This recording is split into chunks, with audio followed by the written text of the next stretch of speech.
even more famous than we have till now. I just started recording forgot to record on the computer the class so far, but it's on Facebook, so at least we have it there. Okay. I need people to remind me to record, please, in the future, so I'm not missing any parts.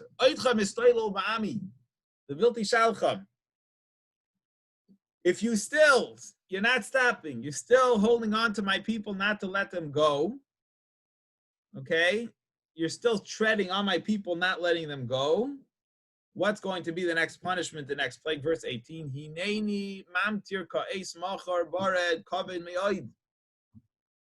At this time, tomorrow, I'm going to make the sixth plague, which is barad, which is hail, a very, very heavy hail,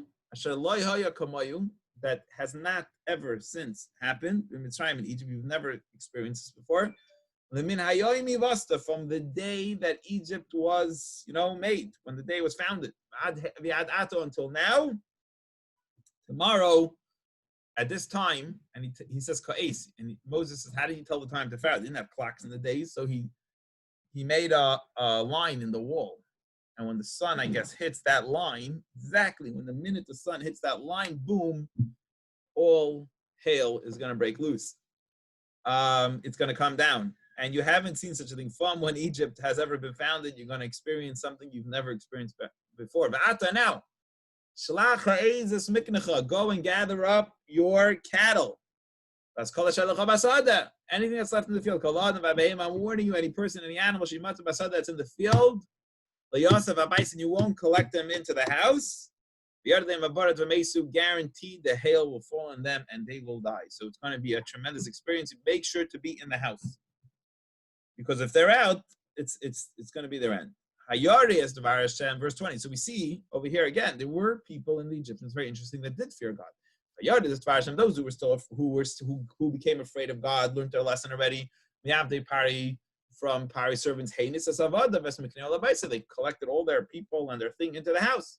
So also, it could be like, not everybody lived in the city. Some people lived in the field. So one of the ways to understand this, based on the Rashi we're going to learn soon, is they got everybody into the city. Whoever lived in the farms, everybody got to the metropolitan, to the city of Egypt, and get into the buildings, the bunkers, whatever. They had some good housing, and they put everybody in good, strong houses. They took them out of the field, and they moved them in from outside the city.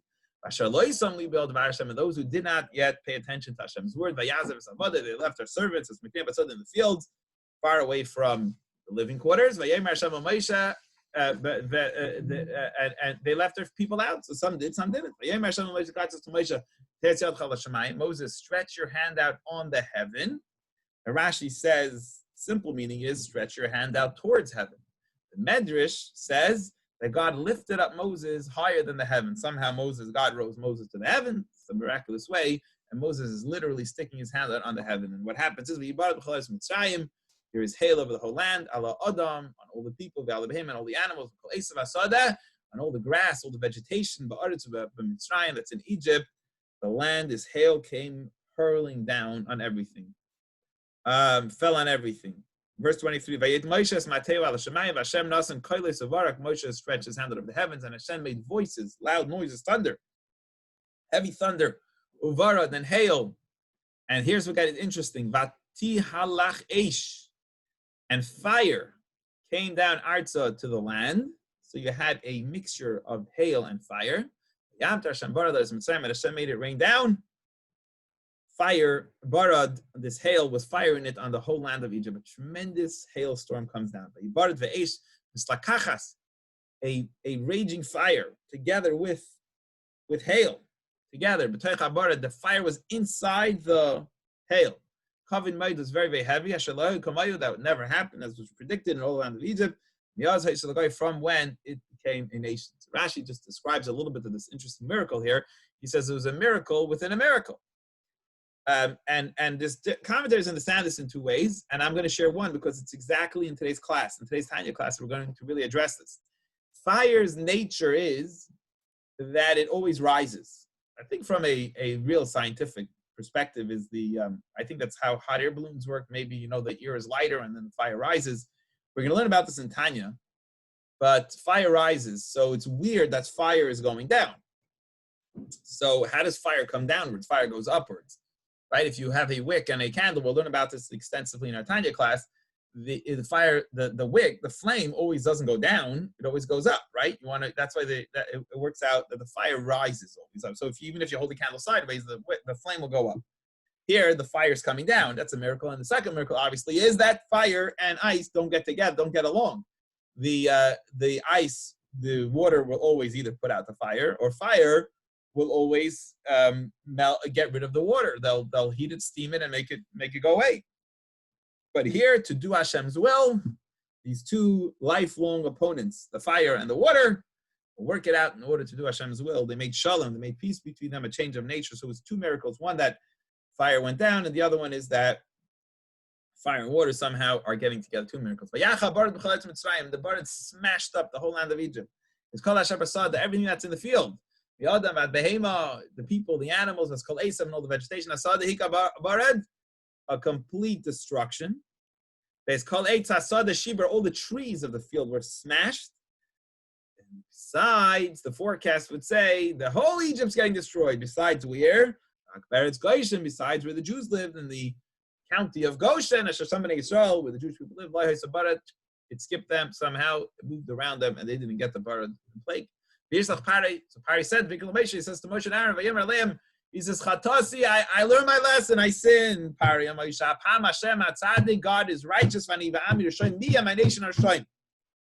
Atiru, please daven, pray to Hashem, El Hashem, please pray for me, V'rav, I can't handle it anymore. We're getting destroyed completely. V'rav, stop this thunder, this tremendous noisy thunder that's going on, and then the hail. And I will not hold you back anymore. Whatever hail's there, I learned my lesson. Stop, I don't need any more hail. It's enough. Whatever came down is enough. So Moses is to Pharaoh. He says, when I leave this city, I got to first get out of the city. Here's an interesting, Rashi is going to address this. Then I will pray for you. Ephraim says, Kapi, I'll lift up my hands at Hashem to Hashem.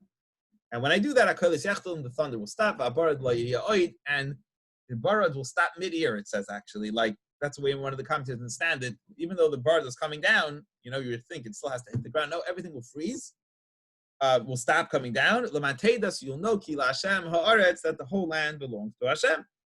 So Rashi says, what's going on here? What's the story of Moses praying to God outside the city, right? He never said before. Moses always said, I'll pray, but he never said I needed to leave the city. Why over here is Moses saying, Pharaoh, I'm happy to pray for you, but I cannot pray here in your city. I got to leave the city and pray. So Rashi says, the city was full of idols. The whole city was full of idols. And Moses did not want to pray, right, in an idol worship temple. He didn't want to pray, so we had to leave the city. So the commentaries will say, okay, this makes a lot of sense. But why is it only saying it now? What happened to the first 5 plagues? Why only the 6th plague is Moses all of a sudden saying, I can pray for you, but I first got to get out of town. I first got to leave town, and only then can I pray for you. So 2 answers that are sort of given in the commentaries. Number 1,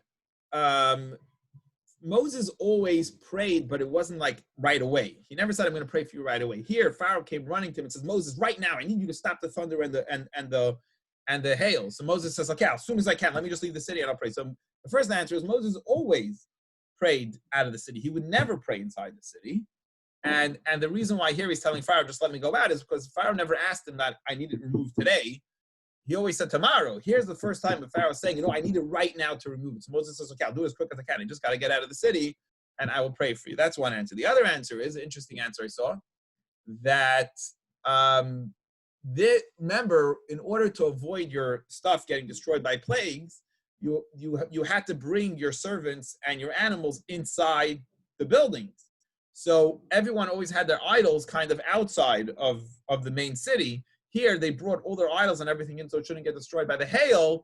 So there were more idols than usual inside the city, and therefore Moses didn't feel comfortable specifically at this plague to pray, because this is the first time that all the idols were brought inside the city. But anyway, 2 interesting answers, understanding why now Moses is saying, I cannot pray in the city over here.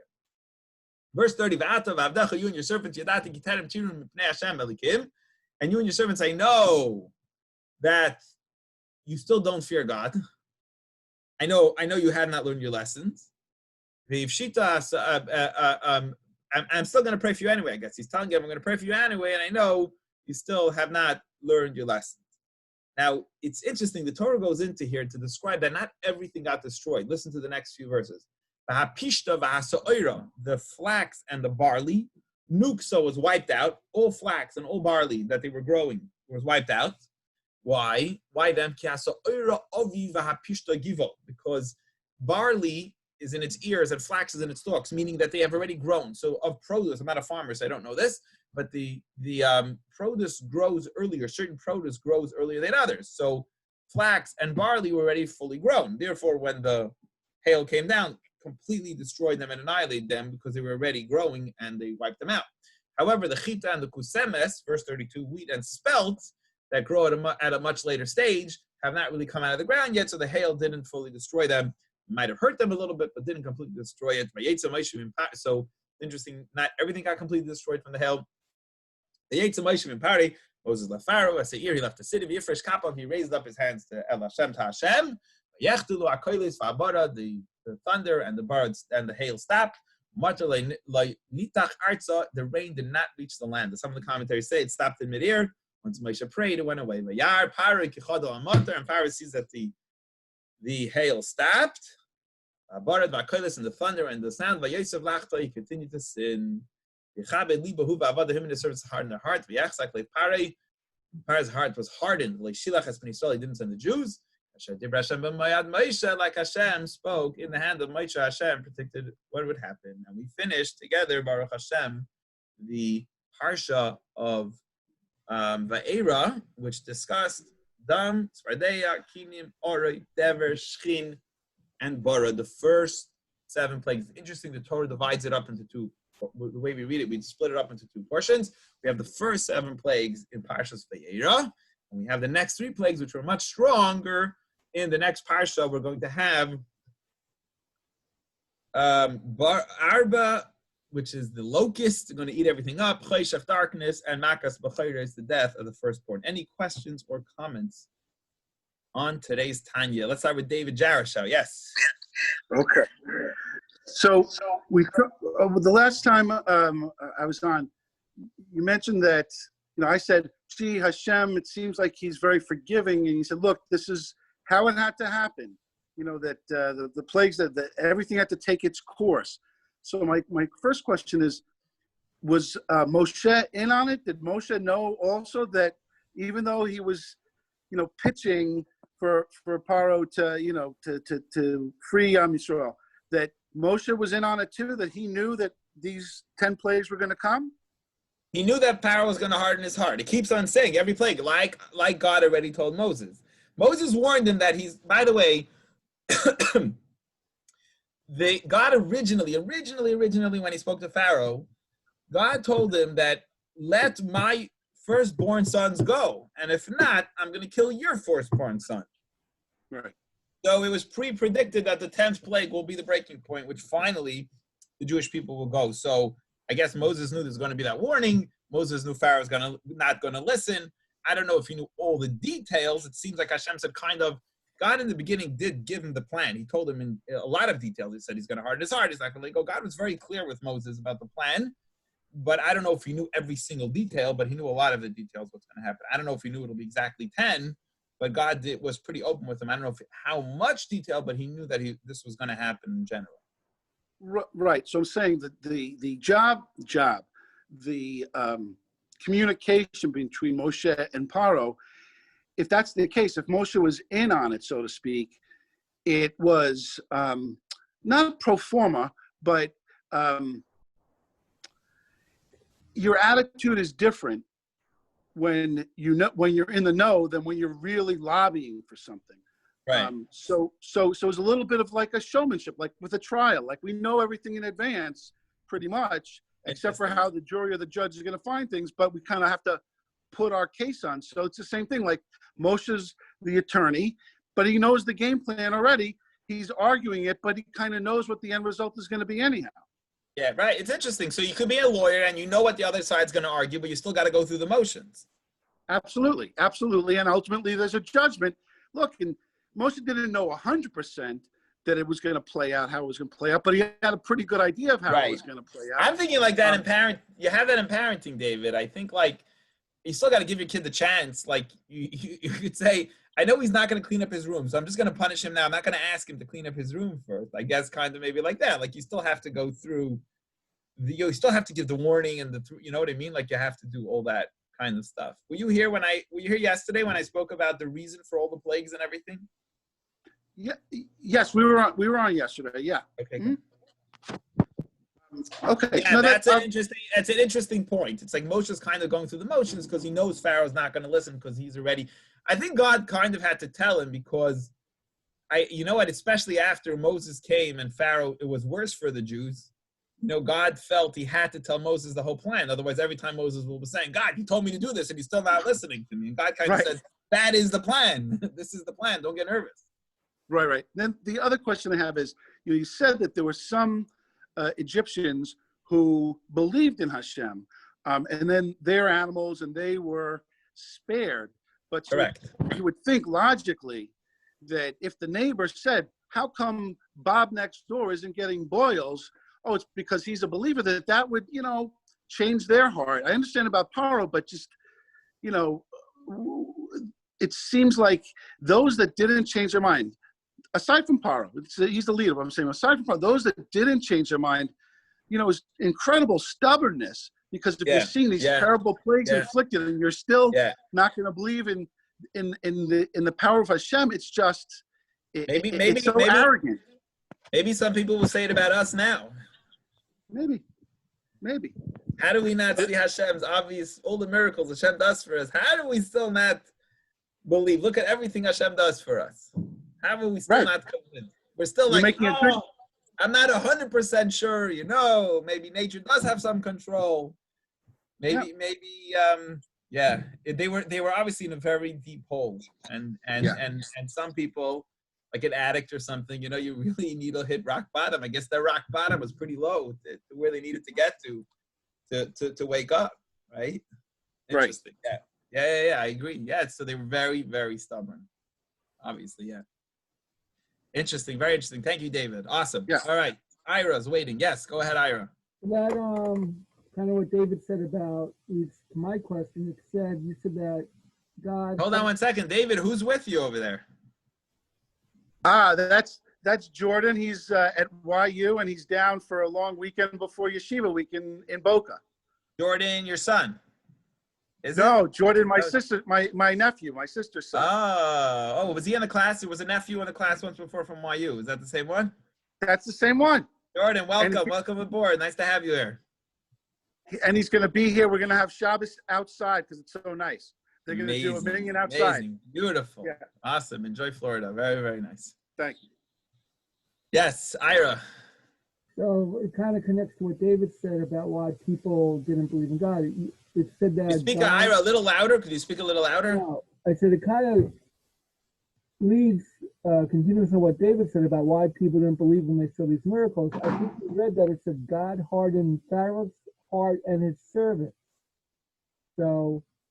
Does it say that? It says God hardened Pharaoh's heart and also his servants. It says too. Yes, I think you're right. Yeah. I think you read that. Yeah. So you're saying, well, until the five times they hardened their own hearts. At this point, they would have learned their lesson already. Correct. They would have learned their lesson, and here they are not learning. But it seems like some people did learn their lesson at this point. It wasn't everybody. Right. So it's not God. He didn't only harden Pharaoh, but his servants also. He didn't just. That's an interesting point. I didn't notice that. Thank you, Ira, for pointing that out. So God also hardened other people's hearts too, not just Pharaoh's. Excellent point. Awesome. And I just good point. Yes, Ira. Social thing, David. I think his son went to school with my son Andrew, if I recall. Solomon Schechter, yeah. I think I was at a birthday party with your son once here when they were little toddlers, way back in the day. I thought you knew that already. Jarosha isn't such a common name. I know, but I didn't realize it until Terry actually mentioned it. I knew this for a while, but I just wanted to bring it up. I thought that was him there, but it was your nephew. I thought that was your son. That's why I thought. If my son went to Yeshiva University, wow. We're not there yet. You never know. They could go for masters. Yeah. Yeshiva University has a good master's program. Right. All right, let's go. Okay. All right, so Tanya, my friends, let us move